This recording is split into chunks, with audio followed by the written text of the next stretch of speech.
नमस्कार, आदाब। आप देख रहे हैं डीएनएम शो। डीएनएम शो में हम अपराध की सच्ची कहानियां आपके सामने लेकर के हाजिर होते हैं। डीएनएम शो को ज्यादा से ज्यादा लोग सब्सक्राइब कीजिए ताकि आपको रोज एक नई सच्ची अपराध की कहानी सुनने को मिले। आज की जो कहानी है वो 7 समंदर पार की है।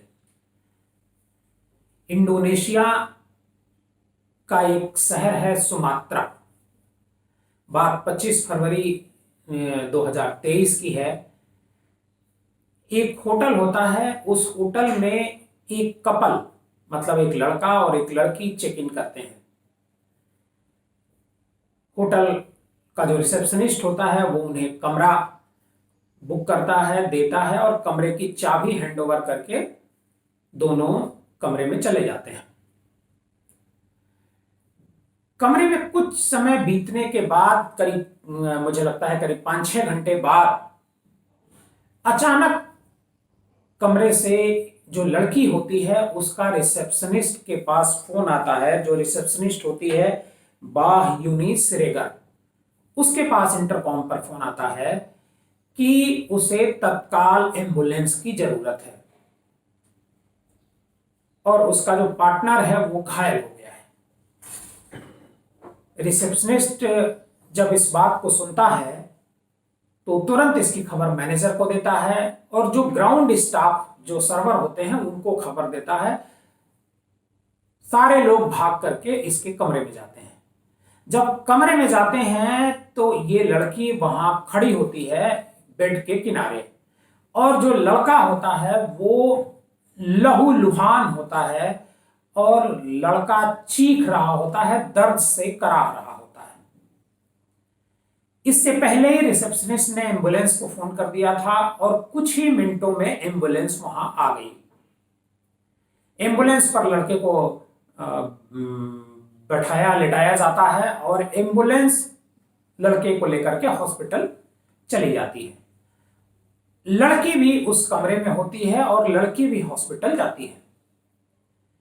चूंकि ये मामला एक घटना थी, मतलब खून निकल रहा था, ऐसा लग रहा था कि उसे मारने की कोशिश की गई है, जो प्रथम दृष्टया वहां पर नजर आ रहा था।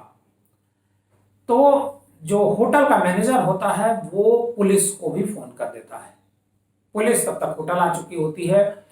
होटल में छानबीन करती है और छानबीन करके वो सीधे अस्पताल पहुंच जाती है। अस्पताल में उस लड़की का सबसे पहले बयान लेती है और लड़के का भी बयान लेने की कोशिश करती है, लेकिन लड़का इस हाल में नहीं होता है कि वो बयान दे सके, क्योंकि उसकी हालत गंभीर बनी हुई है। उसका काफी खून उसके शरीर से निकल चुका होता है। दरअसल हुआ क्या होता है, जो लड़की पुलिस को बताती है। लड़की बताती है कि हम दोनों पिछले 7-8 महीने से रिलेशनशिप में हैं और अक्सर दोनों की मुलाकातें होती रहती हैं और हम दोनों शादी करने की भी तैयारी कर रहे थे। आज हम लोग डेट पर आए थे और डेट पर इस होटल में हमने कमरा बुक करके हम लोग यहां पर रुके हुए थे।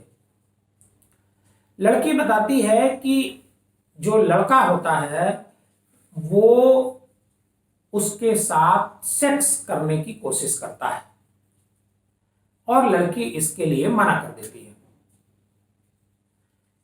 जब मना कर देती है तो वो जबरिया सेक्स करने की कोशिश करता है और लड़की कहती है कि नहीं, अभी जब हम लोग एक दूसरे को और ठीक से जान जाएंगे उसके बाद हम इस लेवल तक जाएंगे।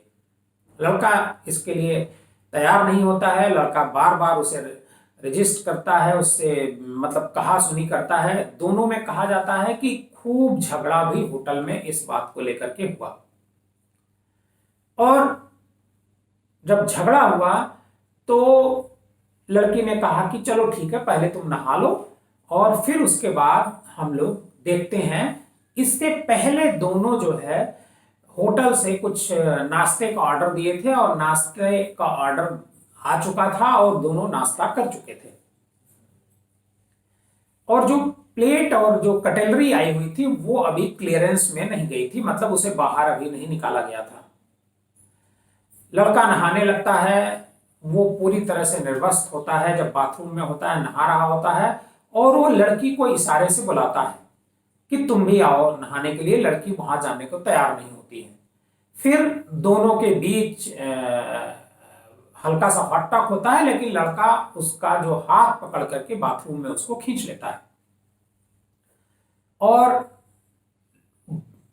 जो लड़की ने बताया, पुलिस को बयान दिया, उसके मुताबिक वो लड़का लड़की को नेकेट करने की कोशिश कर रहा था बाथरूम के भीतर। लड़की इस बात से झुंझला गई और झुंझला करके भागते हुए कमरे में आई बाथरूम से निकल करके, और जो टेबल था उस टेबल पर जो कटलरी थी उसमें एक फोक था, यानी जिसे कांटा कहते हैं, जिसे खाया जाता है, और एक चम्मच और एक नाइफ था जो कट करने के लिए आता है। उस नाइफ को उठाया और तेजी से जो लड़के का जो प्राइवेट पार्ट है उस पर हमला कर दिया।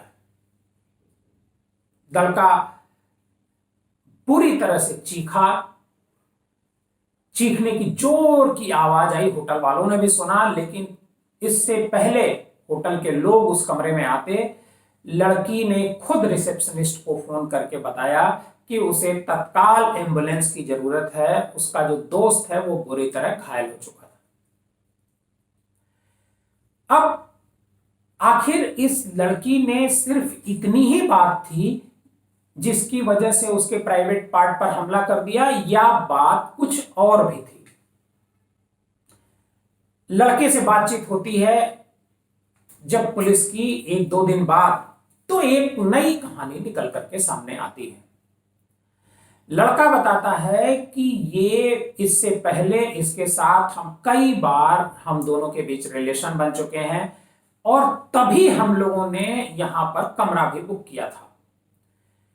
लेकिन आज मतलब जो 25 फरवरी 2023 को दोनों के बीच किसी बात को लेकर के कहासुनी होती है, और वो कहासुनी इस बात को लेकर के होती है क्योंकि लड़के को संदेह होता है कि इस लड़की का किसी और के साथ कोई रिलेशन है। ये आ तो जरूर गई है मेरे पास, लेकिन इसका किसी और के साथ रिलेशन है।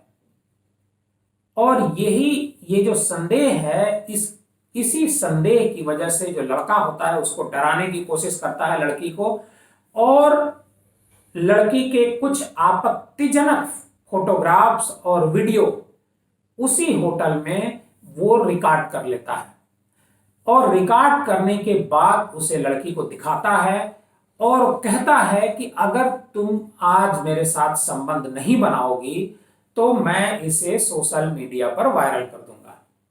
लड़की उसे समझाती है, लेकिन लड़का समझने को तैयार नहीं होता है। दोनों के बीच इसी बात को लेकर के कहासुनी होती है, और इसी बीच लड़का नहाने चला जाता है।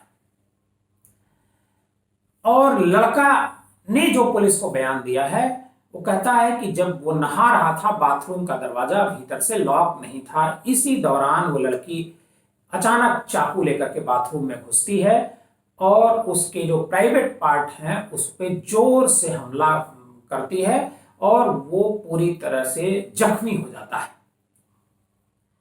लड़के ने बयान तो दे दिया, लेकिन लड़के की हालत अभी भी अस्पताल में गंभीर बनी हुई है, और इस मसले की खूब चर्चा है। मीडिया में भी ये खबर, इंडोनेशिया की जो मीडिया है उसमें भी इस खबर की खूब चर्चा है। वहां का जो मीडिया का एक बड़ा अखबार है उसने भी इस रिपोर्ट को प्रकाशित किया है, और उसने भी इन दोनों कहानियों को प्रकाशित किया है। हालांकि लड़की को पुलिस ने हिरासत में ले लिया है, मतलब एक तरीके का, अभी चूंकि कोई मुकदमा लिखा नहीं गया था इस वजह से लड़की को हिरासत में पुलिस ने ले लिया है। और जो लड़की होती है वो और लड़का, ये दोनों जो पनांग सिडुम्पुआन शहर के निवासी होते हैं।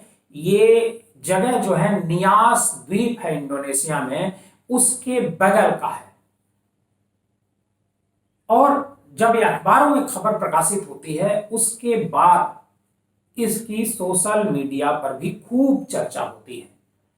और सोशल मीडिया पर जब ये चर्चा इस खबर की होती है तो लोग चटखारे लेकर के पढ़ भी रहे हैं और इस तरह की घटनाओं न हो इसके लिए लोगों को सावधान भी कर रहे हैं। हम जो आज आपको ये कहानी सुना रहे हैं इसके पीछे भी हमारा मकसद यही है कि आप इस तरह की घटनाओं से सबक लें, सीखें और खुद को सुरक्षित रखने के लिए सावधान रहें। अगर आपको हमारी ये कहानी अच्छी लगी हो तो हमारे इस चैनल को सब्सक्राइब कीजिएगा और ज्यादा से ज्यादा लोगों को शेयर कीजिएगा।